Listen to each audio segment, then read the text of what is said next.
Hello students, in last lecture we discussed about the techniques of advertising, and in this lecture we are going to discuss about the advantages and disadvantages of advertising. जैसे हम कहते हैं कि एक सिक्के के दो पहलू होते हैं, उसी तरह से एडवर्टाइजमेंट के भी कई एडवांटेजेस हैं और डिसएडवांटेजेस हैं. It means we can say advertising is a media by which we can search our customer, है ना. हम अपने कस्टमर को सर्च करते हैं, एग्जिस्टिंग कस्टमर्स जो होते हैं उनको भी, as well as the potential customers. Potential customers कौन होते हैं? मतलब जो नए कस्टमर बनने वाले होते हैं. So the first advantage of advertising is economy. Economy it means we can say कि मितव्ययिता, जिसमें हम कम पैसे खर्च करके ज़्यादा से ज़्यादा कस्टमर तक क्या करते हैं, पहुंच सकते हैं. It means we can reach many of the persons in a less cost या less expenditure. As we know, we have to spend money for making the advertisement of the product, and by the advertisement we can reach a numbers of persons at a time. मतलब एक ही बार में बहुत सारे persons तक पहुंचना, बहुत सारे customer तक पहुंचना, it is called advertising. So we can say this is the advantage of advertising, that by the advertising we can reach so many persons at a time. Okay. It means we have to spend something for gaining something. जैसे कुछ पाने के लिए हमें कुछ खर्च करना पड़ता है, and it is called advertising. Number 2 is clarity. It means by the advertisement we can attract our customer. So the advertisement should have clarity, attractiveness, design, colorful and graphics. मतलब एक एडवर्टाइजमेंट को अट्रैक्टिव होना बहुत ज़रूरी है, चाहे वो colourful हो, चाहे उसमें ग्राफिक्स हो, चाहे उसमें डिज़ाइन हो, है ना. It means by the advertisement we can attract the customer, and for making the attraction in the advertisement we have to use all the things, चाहे वो डिज़ाइंस हो, चाहे वो कलर्स हो, चाहे उसमें कोई भी एंटरटेनमेंट हो. Okay. Number 3 is information. It means by the advertisement we are going to give the information and knowledge about the product to the customer. So there are so many information, like number 1 we can give some information about the existing products, or we can give some information about some improvements in our product or some improvement in our price, etc, etc. Number 2, we can get them know that how that particular products is needy for them, या how it is needful for them. Number 3, we can give the utility of that product to the customer, कि ये product जो है आपके लिए किस तरह से काम का है. Number 4, where goods can purchase. It means where is the market where the customer can go and purchase that product, and easy to select. It means by the advertisement customers are easy to select their product, because there are so many products are available in the market, and by the advertisement, by the help of the advertisement, we can easily go and select our product. Then number 4 is trust and assurance. In the competitive era, there are so many products are available in the market, and it is very difficult to make assure about the product to the customer. किसी customer को ये assurance देना that our product is very good, it's a quality products, and our product can fulfill their needs also. मतलब उनकी जो ज़रूरतें हैं, उन्हें जो भी प्रोडक्ट में चाहिए वो सारी चीज़ें हमारे प्रोडक्ट में उन्हें मिलेगी. इस सारी चीज़ों को का एश्योरेंस देना हमारे कस्टमर को, it is with the help of advertisement. मतलब ये सारी चीज़ें हम उन्हें एडवर्टाइजमेंट के थ्रू बहुत इजीली बता सकते हैं, उनको हम एश्योरेंस दे सकते हैं, उनको गारंटी दे सकते हैं, and we can win their trust also. मतलब उनका जो भी विश्वास है उसको हम जीत सकते हैं बिकॉज ऑफ एडवर्टाइजमेंट, है ना. जैसे the product cost prices are trustable. उनको हम ये बता सकते हैं कि whatever we are taking from them it's a trustworthy, कि जितना भी पैसा हम उनसे ले रहे हैं उसमें कोई गलत चीज़ नहीं है. And it is in the warranty period of the product, कि भाई इतनी वारंटी है, 1 साल की वारंटी, 2 साल की वारंटी, है ना. जो वारंटी गारंटी प्रोडक्ट्स में मिलती है, अगर आपका प्रोडक्ट उस टाइम पीरियड में ख़राब हो जाता है तो वी कैन एक्सचेंज इट, हम उसको चेंज करके दे सकते हैं आपको. If they needs any repairing in the products, we also doing that. तो ये सारी चीज़ें, these are some things by which we can make a trust and assurance to the customer कि आप हमारा प्रोडक्ट खरीदिए, अगर आपको कोई भी प्रॉब्लम आती है तो we can solve it. Then number 5 is convenient और facilities. It means because of the advertisement customer comes to know about the brand name, है ना। जैसे किसी भी प्रोडक्ट का नाम है, उसका जो ब्रांड नेम है, वो एडवर्टाइजमेंट के थ्रू ही कस्टमर तक क्या होता है, कस्टमर को पता चलता है कि these are the brands that मतलब these brands are having this name. जैसे हम फॉर एग्जांपल अगर हम शूज़ की बात करें तो हम रिबॉक में जा सकते हैं, या फॉर एग्जांपल अगर हमें मोबाइल फ़ोन खरीदना है तो we can go through the Oppo and Vivo etcetera है ना। We can go with the branded clothes also, clothes की भी बहुत सारी ब्रांड्स होती हैं अलग अलग। तो if we having faith in particular brand, we always go through that particular brand, मतलब हम उसी ब्रांड को हमेशा बार बार खरीदते हैं जिसपे हमें क्या होता है, एक बार ट्रस्ट हो जाता है, या we are quite sure about the quality of the product. जैसे उस ब्रांड के नेम से जो भी चीज़ें, जो भी प्रोडक्ट बनेगी, जैसे एक ही ब्रांड के नीचे बहुत सारी चीज़ें बनती है। फॉर एग्जाम्पल अगर हम रिलायंस का लें तो रिलायंस के जो ब्रांड नेम है रिलायंस, उसके अंडर में बहुत सारे प्रोडक्ट्स हमें मिलते हैं, है ना। But because of the faith, हमें फेथ है कि रिलायंस प्रोडक्ट इज गुड, तो चाहे वो कोई भी प्रोडक्ट बनाए, उसको सेल करे, तो we are very much interested to purchase that particular product. हम उस प्रोडक्ट को खरीदने में हमेशा इंटरेस्ट दिखाएंगे because we having trust in the brand name. तो वो ब्रांड का जो नेम होता है, जो पॉपुलर जो फेम होता है, वो किसकी वजह से होता है, because of the advertisement. So we can say because of advertisement customers having the trust in the brand name, and he always wants to purchase that particular product with under this brand. जो उस brand के under में जो भी product बनेगा, उस product को वो हमेशा खरीदने के लिए क्या होंगे, इंटरेस्टेड होंगे। They are pursuing because of the name of the brand. So we can say because of advertisement they are very much convenient to purchase the product because they are selling under the name of this brand। जो particular brand का name है उसके under में जो भी product मतलब बिकेगा, cell होगा, it is convenient for the seller as well as for the purchaser। Then number 6 is freedom of liking। because of advertisement customer having a freedom of liking, मतलब they having the choice, उनके ऊपर कोई pressure नहीं है, they can purchase whatever they want। it means they can select their liking purchase, जो उनकी पसंदीदा चीज़ें हैं उनको वो बहुत easily क्या कर सकते हैं, परचेज कर सकते हैं। And the next thing is disadvantages और डीमेरिट्स ऑफ एडवर्टाइजिंग। जैसे मैंने आपको बताया था सिक्के के दो पहलू होते हैं, तो there are some positive things and there are some negative things also in advertising. So number 1 is less effectiveness। Less effectiveness, it means we can say if the advertisement is not there in a better way, मतलब किसी भी product का advertisement अगर सही तरीके से नहीं हुआ है तो it becomes a less effective।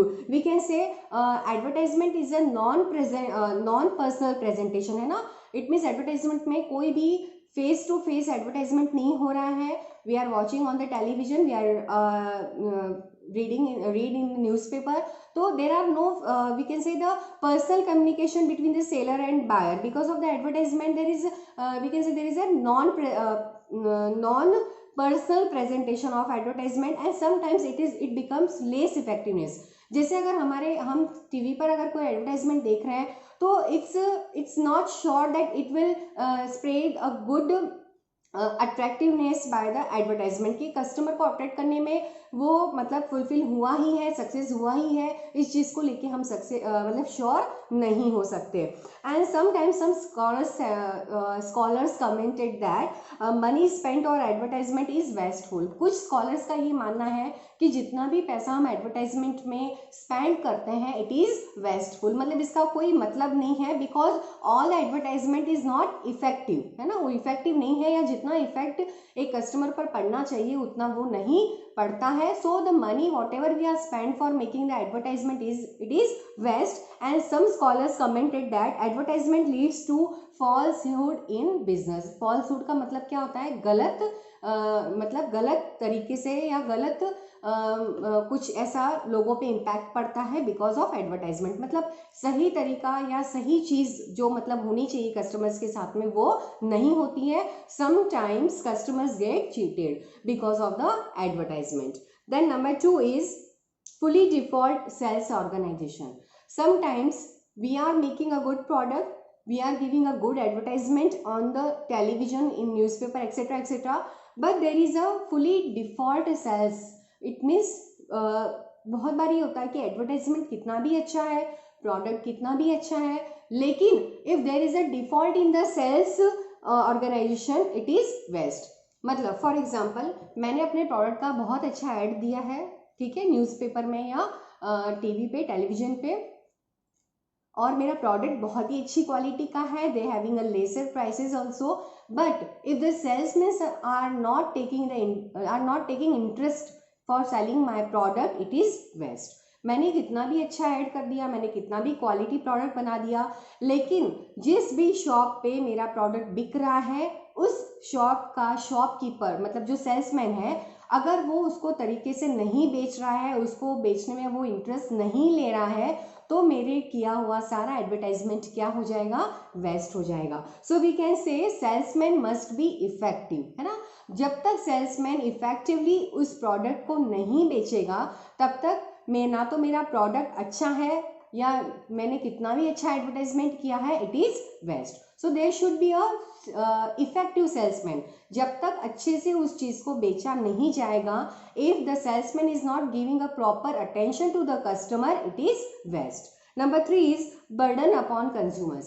As we know the cost of the advertisement है ना, जो एडवर्टाइजमेंट की कॉस्ट है it is added in the cost of the product. मतलब एडवर्टाइजमेंट में जितना भी एक्सपेंडिचर होता है वो सारा एक्सपेंडिचर किस में ऐड होता है, प्रोडक्ट की प्राइस में। So we can say indirectly it is a burden upon the customer.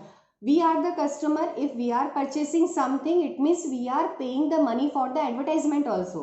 ऐसा नहीं है कि we are paying only for the that particular product. हम उस प्रोडक्ट के प्राइस के साथ साथ हम उस एडवर्टाइजमेंट की कॉस्ट को भी क्या कर रहे हैं, बेयर कर रहे हैं, है ना। क्योंकि देखिए as a manufacturer they are not spending their money with their own pocket, अपनी पॉकेट से वो कोई पैसा नहीं दे रहे हैं, they are taking that money from the customer, वो हमसे ही क्या करते हैं, एक्चुअली वसूल करते हैं। So sometimes we can say because of advertisement the cost of the product also increases. तो कॉस्ट बढ़ती है तो naturally it is a burden upon the customer. Then fourth one is increase in necessity of consumers. As we know, sometimes we having no necessity to purchase that luxurious product. हमें ज़रूरत नहीं होती है कि हम कोई महंगी चीज़ खरीदें, but because of attractive advertisement buyers are compelled to purchase that. मतलब वो एक तरह से मजबूर हो जाते हैं उस प्रोडक्ट को खरीदने के लिए because of the attractiveness of that product, because of the attractiveness of advertising. मतलब उस जो चीज़ हमारे लिए ज़रूरी नहीं है, these are not our necessities, that products are not our necessities, but because of the advertisement हम क्या होते हैं, उसकी तरफ अट्रैक्ट होते हैं। और जो चीज़ हमारे लिए इतनी ज़रूरी नहीं है, we don't have any need of that particular product, but we are compel, मतलब हम मजबूर हो जाते हैं उस प्रोडक्ट को खरीदने के लिए only because of the attractiveness, कि हम उस चीज़ को नहीं खरीदना चाहते हैं, बट हम उसमें क्या हो जाते हैं, इतने अट्रैक्ट हो जाते हैं उस प्रोडक्ट से, उसके एडवर्टाइजमेंट से, कि हम उसको क्या करते हैं, खरीदना शुरू कर देते हैं। It means we can say advertisement always increase the necessity of the customer. मतलब कस्टमर्स की नेसेसिटी को क्या करता है, वो बढ़ा देता है। जो चीज़ हमारे लिए ज़रूरी नहीं है उसको भी हम क्या करते हैं, खरीदना शुरू कर देते हैं। So this is the advantages, this is the disadvantages of advertising. Then number 5 is wastage of money, है ना। Sometimes if the advertisement is not so much effective, है ना, if it is not going to attract the customer, the money whatever we are spend for the advertisement, it is waste, है ना। मतलब वो पैसा क्या हो जाता है, हमारा बेकार हो जाता है, वेस्ट हो जाता है, because if we having any target about our selling, है ना, हम जो भी सेलिंग का एक टारगेट लेके चलते हैं, if we are not going to fulfil that, हमारा वो टारगेट फुलफिल हो ही नहीं रहा है, it means there is a waste full of money. मतलब वो मनी हमारा क्या हो जाता है, वेस्टेज हो जाता है, और we have to bear that particular cost. मतलब वो सारा पैसा मतलब वो हमारे सिर पर आ जाता है। Then next disadvantage is difficult to evaluation of advertisement. It means we cannot evaluate the effectiveness of advertisement. हमें ये पता नहीं चलता है कि हमने जो भी एडवर्टाइजमेंट दी है अपने प्रोडक्ट की, उसने कितना प्रॉपर, मतलब उसने वो इफेक्टिव था या नहीं था, या उसने कस्टमर को अट्रैक्ट किया या नहीं किया। It means we can not evaluate the target. हमारा जो टारगेट था वो properly we gain or not, we can not evaluate. हम उसको इवैल्यूएट कर ही नहीं सकते हैं, उसको हम मतलब माप नहीं सकते हैं कि हमने जितना सोचा था या हमारा जितना टारगेट था उसको हमने अचीव किया है या नहीं। Quick and right reward is not possible. मतलब ऐसा नहीं हो सकता कि यहाँ पर हमने एडवर्टाइजमेंट दिया और यहाँ पर हमें उसका रिजल्ट मिल गया, it's not possible. So we can say it is very difficult to evaluate the proper effectiveness of advertisement. हमने पैसा तो खर्च कर दिया है, बट उसका हमको कितना रिवॉर्ड मिला है, इस चीज़ को हम इजीली इवैल्यूएट नहीं कर सकते। Then number 7 is encouragement to monopoly. Monopoly का मतलब क्या होता है? एकाधिकार, है ना। मतलब कि किसी भी मार्केट में अगर किसी एक पर्टिकुलर ब्रांड का ही मतलब कोई प्रोडक्ट बिक रहा है या उसकी डिमांड है, तो इट इज कॉल्ड मोनोपोली। एकाधिकार मतलब सारे जो मार्केट पे है एक ही इंसान का क्या होता है? अधिकार होता है। तो it encourages to monopoly. Sometimes some manufacturer spend so much money for making the advertisement. वो इतना पैसा खर्च करते हैं कि the customer always attracted towards that particular product. उसका जो प्रोडक्ट है उसकी तरफ ही अट्रैक्ट रहते हैं। So we can say it encourages the monopoly. मतलब those manufacturer who are not going to spend so much money for the advertisement, they can not attract their customer for the product. वो इतना attract नहीं कर पाते। और जो manufacturer बहुत ही अच्छे से एडवर्टाइजमेंट करते हैं, उनका प्रोडक्ट क्या होता है? बहुत ज़्यादा डिमांड में होता है, लोग उसको बहुत ज़्यादा खरीदते हैं। तो कहीं ना कहीं that particular manufacturer having the monopoly in the market, तो उसकी धीरे धीरे क्या होती है? मोनोपोली हो जाती है। उसका प्रोडक्ट ही लोग क्या करते हैं? खरीदते हैं, और उसका प्रोडक्ट ही मार्केट में क्या होता है? बिकता है। So it is very harmful for the small manufacturers. ऐसे मैन्युफैक्चरर्स जो बहुत ही स्मॉल स्केल पे अपना बिजनेस करते हैं या बहुत ही स्मॉल कैपिटल और इन्वेस्टमेंट में अपना बिजनेस करते हैं, they get harm because of the monopoly. तो वो क्या है कि अपने प्रोडक्ट को इजीली सेल नहीं कर पाते और वो अपने बिजनेस को डेवलप नहीं कर सकते। So we can say advertisement always encourage the monopoly of the large scale manufacturer. जो बहुत ज़्यादा पैसा स्पेंड कर सकते हैं एडवर्टाइजमेंट पर, उन्हीं की एक तरह से क्या होती है? मार्केट में मोनोपोली हो जाती है। Then 8th one is encouragement to waste and obsolescence. देखिए, एब्सोलेंस का मतलब होता है पुराना सामान, है ना। तो because of advertising we are getting a new products in the market, and that's why we always interested to take new products which are launching in the market। जो मार्केट में नया प्रोडक्ट लॉन्च होता है, हम हमेशा उसी को खरीदना चाहते हैं। And we always take besides that particular old products को। जो ओल्ड प्रोडक्ट्स हो गए उसको हम खरीदते नहीं हैं, उसकी डिमांड नहीं रहती है। तो कहीं ना कहीं इट इंक्रीजेज द वेस्टफुलनेस। मतलब ये वेस्टेज को क्या करता है? बढ़ाता है। जैसे ही नया प्रोडक्ट मार्केट में आया, लोगों ने नई चीज़ को खरीदना शुरू कर दिया, तो पुराना जो भी प्रोडक्ट है उसका जितना भी स्टॉक वगैरह जो शॉप पे पड़ा रहता है, वो एक तरह से क्या हो जाता है? रद्दी हो जाता है, कबाड़ हो जाता है। Because we always follow the new trends. हम भी अगर मार्केट में जाते हैं तो हमेशा हम शॉपकीपर को क्या बोलते हैं कि show us a new trend और show us some new product to us, है ना। कि कुछ नई वैरायटीज बताइए, नई चीज़ बताइए। ओल्ड चीज़ों को ना तो हम देखते हैं और ना ही खरीदते हैं। तो शॉपकीपर के पास भी जो ओल्ड स्टॉक्स होते हैं वो सारे क्या होते हैं? पड़े रह जाते हैं। तो इट इंक्रीजेज द वेस्टेज। मतलब कहीं ना कहीं नई चीज़ों का बनना पुरानी चीज़ों को कबाड़ में क्या करता है? बदल देता है। तो धीरे धीरे जो ये वेस्टेजेस जो होते हैं वो क्या होते हैं? बढ़ते जाते हैं। And it is harmful for our society. आज समाज में, सोसाइटी में जो भी चीज़ें खराब होती हैं वो कहीं ना कहीं हमें क्या करती हैं? मतलब उसका कहीं ना कहीं हमारे ऊपर इम्पैक्ट पड़ता है। So we can say because of advertising there is the obsolescence and wastage of old products. Then 9th one is inferior quality of products. Some manufacturers produce some inferior quality goods. inferior quality goods मतलब जिसका जो quality होती है बहुत कम होती है। inferior का मतलब क्या होता है? कम होना, क्वालिटी कम होना। तो क्वालिटी जब कम होती है मतलब there quality is inferior not superior, है ना। मतलब कम होती है, क्वालिटी इतनी अच्छी नहीं होती है, but because of the advertisement they are able to sell their inferior quality products. मतलब इतना अच्छा वो लोग एडवर्टाइजमेंट देंगे, इतना अट्रैक्ट करेंगे कस्टमर्स को कि उनका इंफीरियर क्वालिटी गुड्स भी क्या करते हैं? कस्टमर खरीद लेते हैं, है ना। So we can say because of the advertising they are able to sell their inferior quality products. वो बेकार माल भी क्या करते हैं? इजीली बेच सकते हैं। And this is the disadvantages for society. Society को क्या हो रहा है? They are paying much but they are taking a inferior quality products. पैसा खर्च करके भी वो एक तरह से कम क्वालिटी का प्रोडक्ट्स क्या करते हैं, खरीद लेते हैं. So it is harmful for the customer. Number 10 is difficulty in making selection. So we can say in the competitive market, there are so many products are available in the markets, and it is very much pressure on the customer.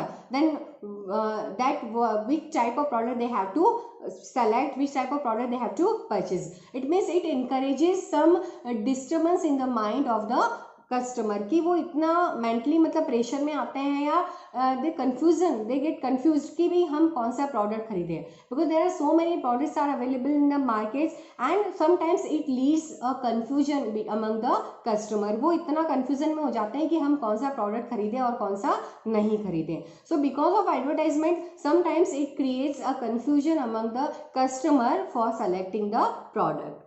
Then number 11 is bad effects on the beauty of the cities. मतलब cities की beauty पर क्या होता है, bad effects होता है because of we can say posters, banners, hoardings and boardings, और we can say some pasted some posters on the walls, electric poles, street etc etc.